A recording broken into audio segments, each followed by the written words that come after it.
नमस्कार, आप देख रहे हैं दूरदर्शन किसान। खेती और किसानी से जुड़ी नवीनतम जानकारियों के साथ इस खास कार्यक्रम में आप सभी का स्वागत। मैं हूं मुकुल शर्मा। आइए बताते हैं क्या है नया आज के कार्यक्रम में। किसानों और सरकार के बीच 11वें दौर की बैठक। अंतर्राष्ट्रीय भागीदारी के साथ असम में राष्ट्रीय कृषि बागवानी मेला 2021 का शुभारंभ। खरीफ विपणन सीजन 2020 और 21 के दौरान न्यूनतम समर्थन मूल्य का क्रियान्वयन। डॉक्टर हर्षवर्धन ने वैक्सीन के बारे में हिचकिचाहट को समाप्त करने के लिए IEC अभियान की शुरुआत की। राष्ट्रव्यापी कोविड-19 टीकाकरण अभियान में लगभग 12.7 लाख लाभार्थियों का टीकाकरण। देश में एवियन फ्लू की स्थिति। और आइए अब समाचार देखते हैं विस्तार से। आपको बता दें, दिल्ली के विज्ञान भवन में किसानों और सरकार के बीच 11वें दौर की बैठक भी हुई, लेकिन इस बैठक की अगर खास बातों की बात की जाए, क्योंकि कोई हल इसमें निकलता नजर नहीं आया। सरकार की तरफ से एक सकारात्मक रवैया जरूर नजर आता है। और जब बैठक खत्म हुई उसके बाद केंद्रीय कृषि और किसान कल्याण मंत्री ने क्या कुछ कहा, आइए देखते हैं।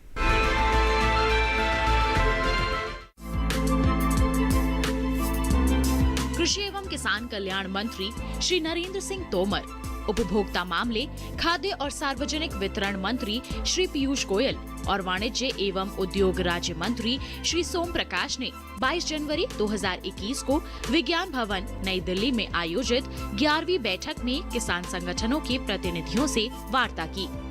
मंत्री जी ने कहा कि पिछली बैठक में काफी देर तक चर्चा करने के बाद सरकार की ओर से किसान संगठनों के समक्ष एक ठोस प्रस्ताव रखा गया था, जिसमें सरकार ने सुधार कानूनों के क्रियान्वयन को 1 से 1.5 साल तक स्थगित करने की बात कही थी।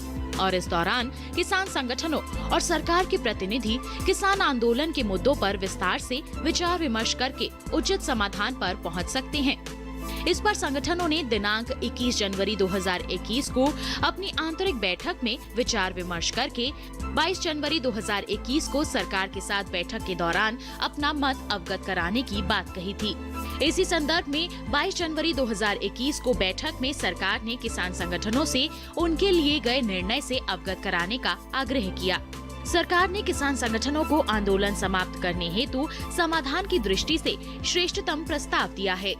मंत्री जी ने कहा, भारत सरकार और किसान यूनियन के बीच में 11वें दौर की वार्ता संपन्न हुई। इस वार्ता में माननीय पीयूष गोयल जी, माननीय सोम प्रकाश जी और भारत सरकार के अधिकारीगण, पंजाब सरकार के अधिकारीगण भी उपस्थित थे। आप सबको मालूम है कि पंजाब के किसान आंदोलन से संबंधित सरकार के मध्य और यूनियन के मध्य चर्चा 14 अक्टूबर से चल रही है और ये चर्चा लगभग 45 घंटे तक हो चुकी है। 11 दौर हुए, एक दौर अधिकारियों के साथ हुआ है। भारत सरकार प्रधानमंत्री नरेंद्र मोदी जी के नेतृत्व में किसानों के प्रति और गरीबों के प्रति, उनके उत्थान के प्रति पूरी तरह प्रतिबद्ध है और आगे भी रहेगी।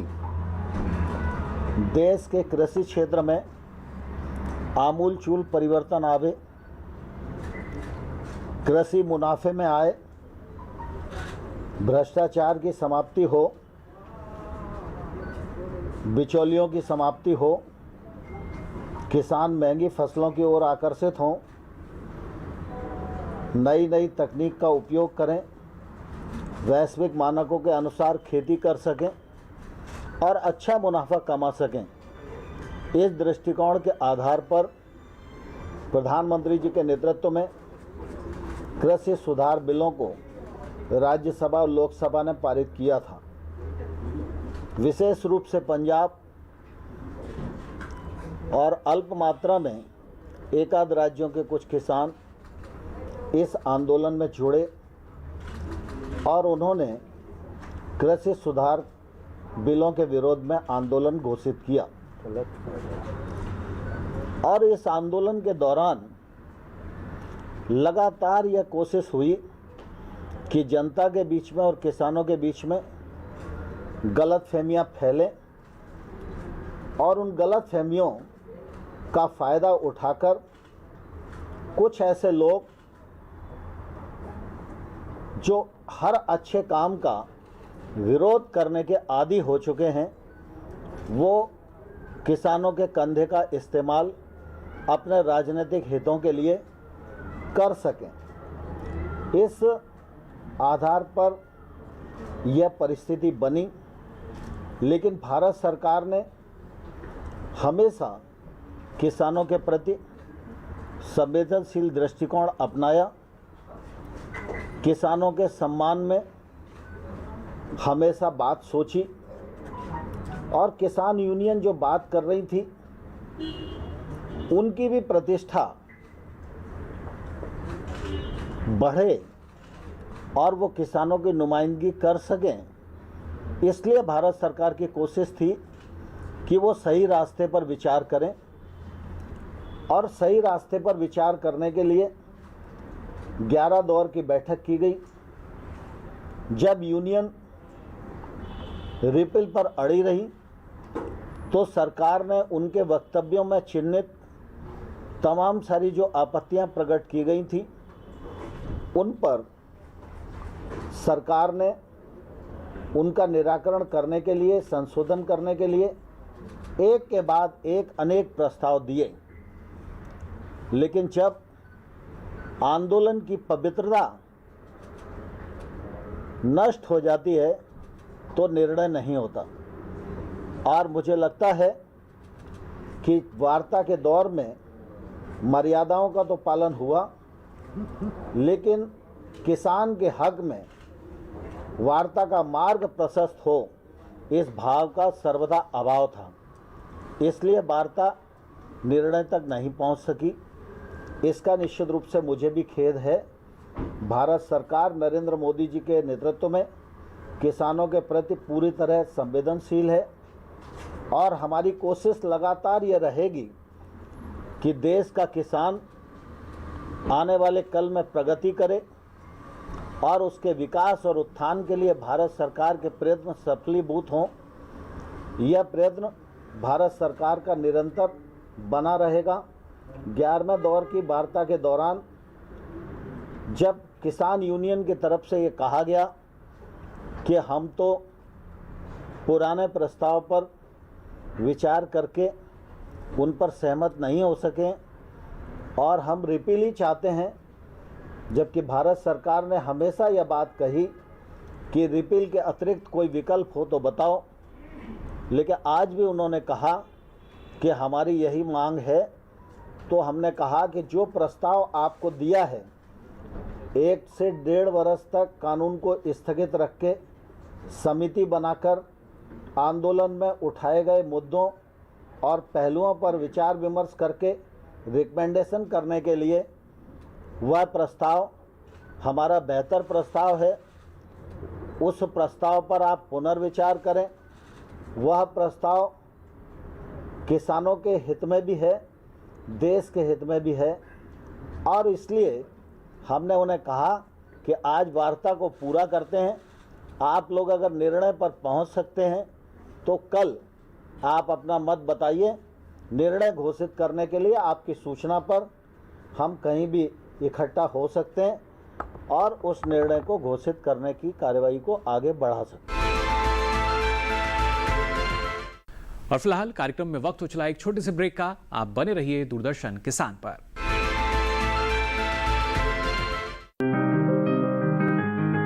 बीमारियों से कैसे बचेगी फसल? मवेशियों की मुश्किलों का क्या है हल? कहां से लाएं बीज, कितनी लगेगी खाद? किसानों के हर फोन का विशेषज्ञ देंगे जवाब। देखिए हेलो किसान लाइव सोमवार से शुक्रवार शाम 6 बजे।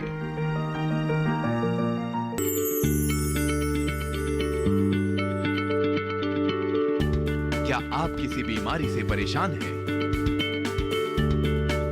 चाहते हैं डॉक्टर की सलाह, तो हम हैं आपके साथ।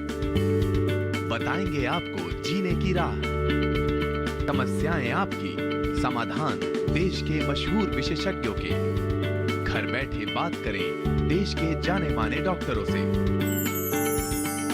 हमारे लाइव प्रोग्राम स्वस्थ किसान में हर शनिवार शाम 6 बजे से 7 बजे तक।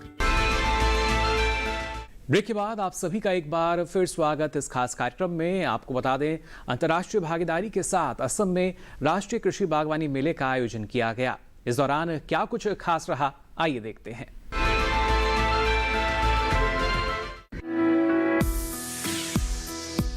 गुरुवार को अंतर्राष्ट्रीय भागीदारी के साथ असम में राष्ट्रीय कृषि बागवानी मेला 2021 का आयोजन किया गया, जिसका शुभ आरंभ केंद्रीय कृषि एवं किसान कल्याण, ग्रामीण विकास, पंचायत राज तथा खाद्य प्रसंस्करण उद्योग मंत्री श्री नरेंद्र सिंह तोमर और असम के मुख्यमंत्री श्री सर्बानंद सोनोवाल ने किया।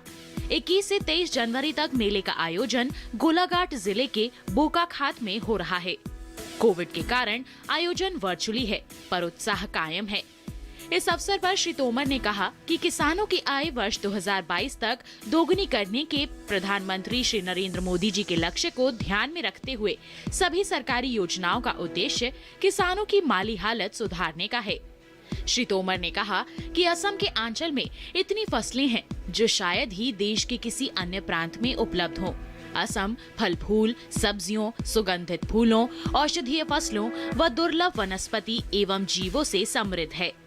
वहीं भारतीय कृषि अनुसंधान परिषद ने असम में कई अनुसंधान केंद्र खोले हुए हैं। असम कृषि विश्वविद्यालय को ICAR द्वारा विभिन्न परियोजनाओं के जरिए आर्थिक मदद दी जा रही है। आसाम हमारे देश का और पूर्वोत्तर क्षेत्र का सबसे बड़ा राज्य है। आसाम कृषि के दृष्टि से प्रधान है, और मैं यह कहूं तो अतिशयोक्ति नहीं होगी, पूर्वोत्तर क्षेत्र के आसाम राज्य में कृषि बागवानी की दृष्टि से इस अंतर्राष्ट्रीय मेले में सम्मिलित होकर बहुत ही प्रसन्नता महसूस कर रहा हूं। मुझे यह भी बताया कि इस मेले का आयोजन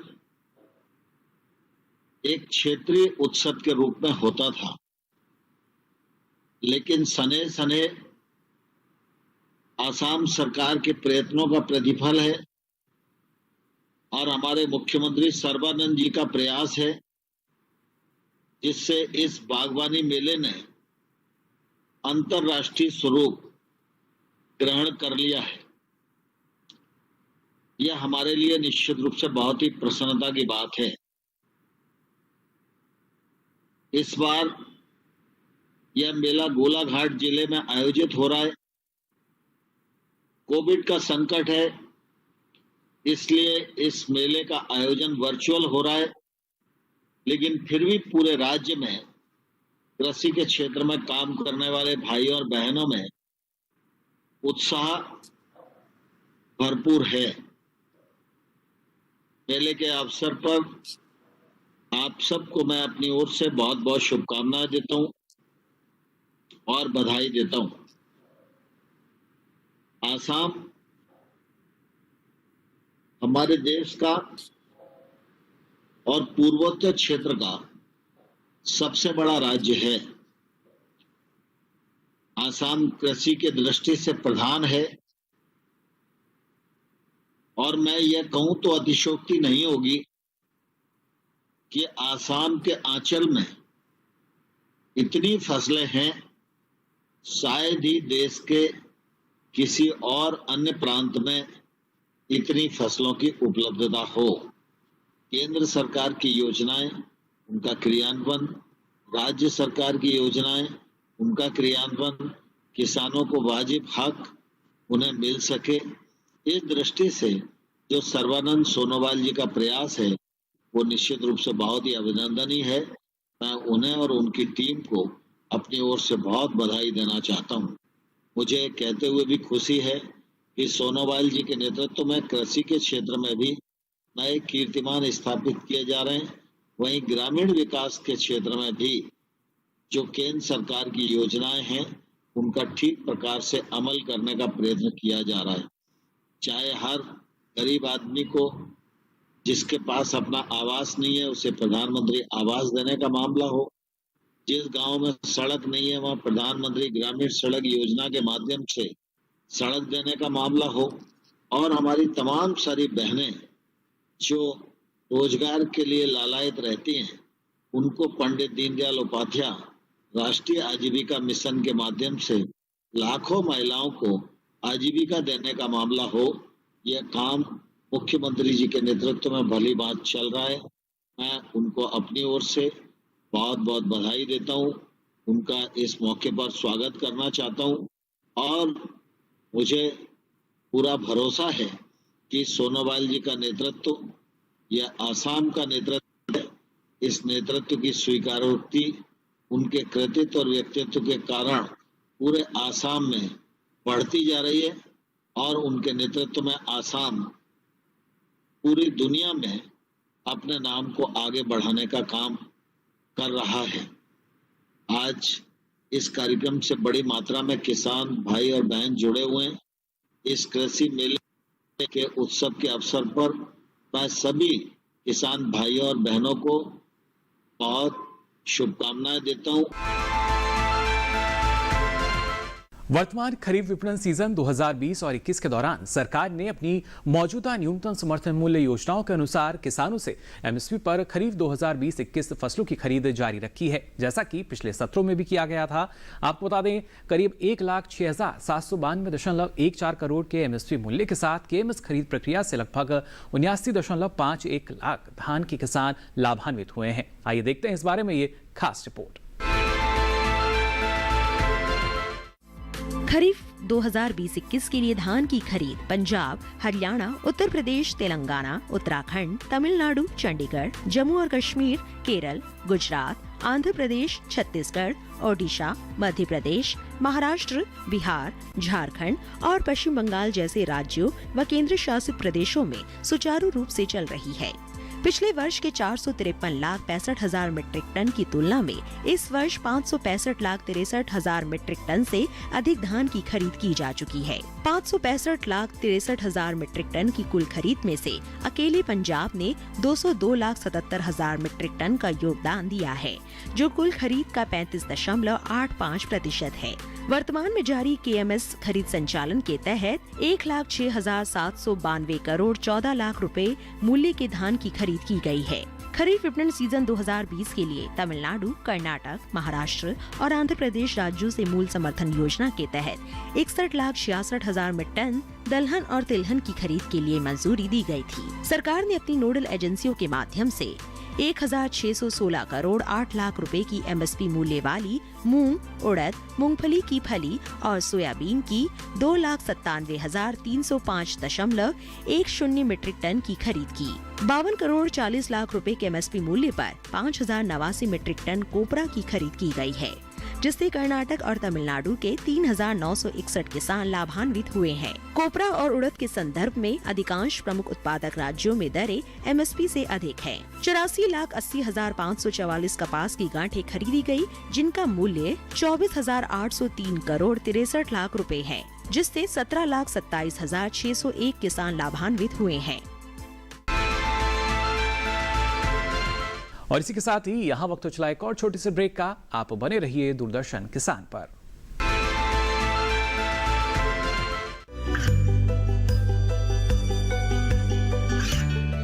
गांवों और पिछड़े क्षेत्रों में सरकारी योजनाओं की जानकारी पहुंचा।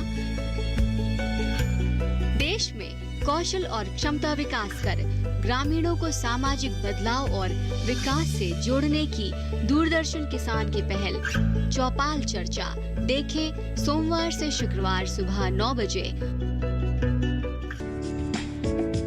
ये कामयाबी है अन्नदाता की, ये कहानी है खेत और खलिहानों की। कैसे करें अपने पशुओं की देखभाल, जानिए गांव-गांव के किसानों का हाल। देखिए गांव किसान, सोमवार से शुक्रवार दोपहर 12 बजे, सिर्फ डीडी किसान पर। ब्रेक के बाद आप सभी का एक बार फिर स्वागत इस खास कार्यक्रम में। आपको बता दें, केंद्रीय स्वास्थ्य और परिवार कल्याण मंत्री डॉक्टर हर्षवर्धन ने देश की जनसंख्या के कुछ वर्ग में वैक्सीन के बारे में हिचकिचाहट के उभरते मुद्दों के समाधान के लिए IEC पोस्टरों का अनावरण किया। कोविड-19 के खिलाफ दुनिया का सबसे बड़ा टीकाकरण अभियान 16 जनवरी 2021 को माननीय प्रधानमंत्री नरेंद्र मोदी द्वारा शुरू किया गया था। आपको बता दें, अगर ताज़ा आंकड़ों की बात की जाए, जिसके जरिए जो हमारे स्वास्थ्य कर्मचारी हैं उनका टीकाकरण किया गया है और ताज़ा स्थिति क्या बनी हुई है, आइए जान लेते हैं इस रिपोर्ट में।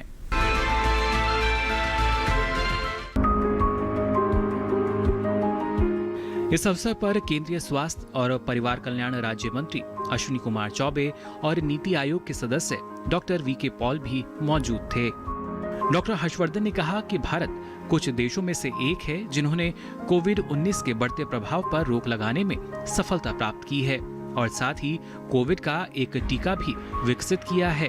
प्रधानमंत्री नरेंद्र मोदी जी का उनके कुशल नेतृत्व के लिए धन्यवाद, जिन्होंने देश को महामारी से छुटकारा दिलाने के लिए विशेष और व्यक्तिगत ध्यान दिया। डॉक्टर हर्षवर्धन ने कहा कि देश में इस समय उपचार करा रहे मरीजों की संख्या में लगातार गिरावट दिखाई दे रही है। उन्होंने बताया कि लगभग 15,000 दैनिक नए कोविड रोगी सामने आए हैं। बीमारियों के उन्मूलन में टीकाकरण की भूमिका के बारे में बताते हुए डॉक्टर हर्षवर्धन ने कहा, पोलियो और चेचक के उन्मूलन को बड़े पैमाने पर टीकाकरण द्वारा संभव बनाया गया था। एक बार प्रतिरक्षित होने के बाद न केवल ये व्यक्ति इस बीमारी से लड़ने में सक्षम होता है, बल्कि वह इस बीमारी को दूसरों तक पहुंचाने से भी रोकने में समर्थ होता है। मिशन इंद्रधनुष के तहत 12 बीमारियों के खिलाफ महिलाओं और बच्चों के बड़े पैमाने पर टीकाकरण का उपक्रम शुरू किया गया था। इसी तरह कोविड के खिलाफ टीकाकरण व्यक्तियों को रोग फैलाने से रोकने में समर्थ बना देगा और कुछ समय बाद इस बीमारी को देश से समाप्त कर देगा। उन्होंने जोर देकर कहा कि हमें इन झूठी बातों पर रोक लगानी चाहिए। उन्होंने लोगों से स्वास्थ्य मंत्रालय, पत्र और सूचना कार्यालय, PIB, सूचना और प्रसारण मंत्रालय, माई गांव वेबसाइट आदि जैसे विश्वसनीय और प्रमाणिक स्रोतों से सही जानकारी प्राप्त करने की अपील की। टीकों की सुरक्षा और प्रभावी होने के बारे में टिप्पणी करते हुए उन्होंने कहा, प्रसिद्ध अस्पतालों के सभी प्रख्यात डॉक्टरों ने वैक्सीन लगवा ली है और इसके वांछित परिणाम प्राप्त करने के लिए टीकाकरण के अभ्यास की प्रशंसा की है। कोविड-19 टीकाकरण कार्यक्रम को देशव्यापी बड़े पैमाने पर आपको बता दें 7वें दिन भी सफलतापूर्वक आयोजित किया गया। टीकाकरण अभियान के 7वें दिन शाम 6 बजे तक टीका लगवाने वाले स्वास्थ्य कर्मियों की कुल संख्या आज 12.7 लाख को पार कर चुकी है। प्रोविजनल रिपोर्ट के अनुसार 24,397 सत्र के दौरान ये टीके लगाए गए हैं। आइए देखते हैं इस बारे में ये हमारी खास रिपोर्ट।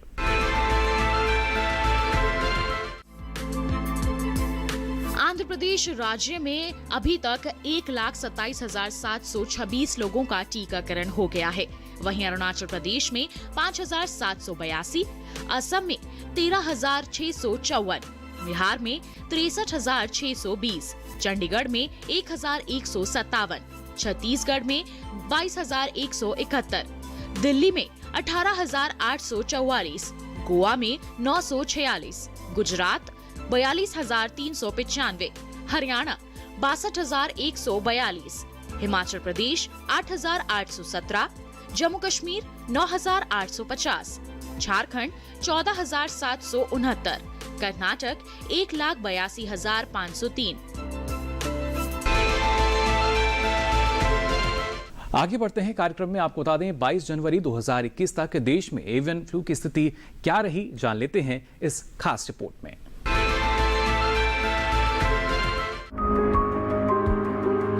22 जनवरी 2021 तक मुर्गियों के लिए 9 राज्यों केरल, हरियाणा, मध्य प्रदेश, महाराष्ट्र, छत्तीसगढ़, उत्तराखंड, गुजरात, उत्तर प्रदेश और पंजाब में कौओं, प्रवासी जंगली पक्षियों के लिए 12 राज्यों मध्य प्रदेश, हरियाणा, महाराष्ट्र, छत्तीसगढ़, हिमाचल प्रदेश, गुजरात, उत्तर प्रदेश, उत्तराखंड, दिल्ली, राजस्थान, जम्मू कश्मीर और पंजाब में एवियन फ्लू के प्रकोप की पुष्टि हो गई है। उत्तराखंड के जिले अल्मोड़ा, गुजरात के जिले सोमनाथ से लिए गए मुर्गियों के नमूनों में एवियन फ्लू की पुष्टि हुई है। इसके अलावा जम्मू व कश्मीर संघ शासित राज्यों में कौओं, उत्तराखंड की टिहरी रेंज में कलीजी तीतर पक्षी में एवियन फ्लू की पुष्टि हो गई है। राजस्थान के अलवर जिले से लिए गए कौओं के नमूने एवियन फ्लू के लिए नेगेटिव पाए गए हैं। महाराष्ट्र, मध्य प्रदेश, छत्तीसगढ़ और केरल के प्रभावित केंद्रों में नियंत्रण और रोकथाम की कार्रवाई की जा रही है। सभी राज्य एवियन फ्लू पर तैयारी, नियंत्रण और रोकथाम के लिए संशोधित कार्य योजना 2021 के आधार पर सभी राज्यों व संघ शासित क्षेत्रों द्वारा अपनाए गए नियंत्रण उपायों के संबंध में प्रतिदिन विभाग को सूचनाएं दे रहे हैं। विभाग सोशल मीडिया सहित कई प्लेटफॉर्म्स के माध्यम से एआई के बारे में जागरूकता फैलाने के लिए निरंतर प्रयास कर रहा है। तो आज के लिए इस कार्यक्रम में बस इतना ही। दीजिए इजाजत। नमस्कार।